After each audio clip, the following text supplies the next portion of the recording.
ബംഗ്ലാദേശ് തെരഞ്ഞെടുപ്പിൽ 3-2 ഭൂരിപക്ഷം നേടി BNP സഖ്യം. ജമാഅത്തെ ഇസ്ലാമി കേവലം 70 സീറ്റുകൾ മാത്രമാണ് നേടിയത്. ബംഗ്ലാദേശ് നാഷണലിസ്റ്റ് പാർട്ടി അധ്യക്ഷൻ താരിഖ് റഹ്മാൻ പ്രധാനമന്ത്രിയാകും. തെരഞ്ഞെടുപ്പ് റദ്ദാക്കണമെന്ന് മുൻ പ്രധാനമന്ത്രി ഷെയ്ഖ് ഹസീന ആവശ്യപ്പെട്ടു. വിജയം നേടിയ ബംഗ്ലാദേശ് നാഷണൽ പാർട്ടിക്ക് പ്രധാനമന്ത്രി നരേന്ദ്രമോദി ആശംസകൾ നേർന്നു. 299 സീറ്റുകളിലേക്ക് നടന്ന തെരഞ്ഞെടുപ്പിൽ 212ഓളം സീറ്റുകളിലാണ് ബംഗ്ലാദേശ് നാഷണലിസ്റ്റ് പാർട്ടി സഖ്യം വിജയിച്ചത്. ജമാഅത്തെ ഇസ്ലാമി പാർട്ടിക്ക് 70 സീറ്റുകൾ മാത്രമാണ് ലഭിച്ചത്. മികച്ച ഭൂരിപക്ഷം നേടിയ ബംഗ്ലാദേശ് നാഷണലിസ്റ്റ് പാർട്ടി അധ്യക്ഷൻ താരിഖ് റഹ്മാൻ പ്രധാനമന്ത്രിയാകും. അന്തരിച്ച മുൻ പ്രധാനമന്ത്രി ഖാലിദ സിയയുടെ മകനാണ് താരിഖ് റഹ്മാൻ. 2024 ജൻസി പ്രക്ഷോഭത്തെ തുടർന്ന് പ്രധാനമന്ത്രി ഷെയ്ഖ് ഹസീന രാജിവെച്ചിരുന്നു. ഇന്നലെ നടന്ന തെരഞ്ഞെടുപ്പ് ജനാധിപത്യ വിരുദ്ധവും വോട്ടർമാർ പങ്കെടുക്കാത്തതും നിയമവിരുദ്ധവുമാണെന്ന് മുൻ പ്രധാനമന്ത്രി ഷെയ്ഖ് ഹസീന പറഞ്ഞു.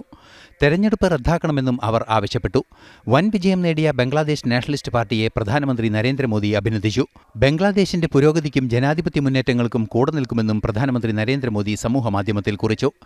ബംഗ്ലാദേശിലെ ജനതയുടെ വിശ്വാസത്തിന്റെ പ്രതീകമാണ് വിജയമെന്നും അദ്ദേഹം കുറിപ്പിൽ വ്യക്തമാക്കി. ഇന്റർനാഷണൽ ഡെസ്ക്, ജനം.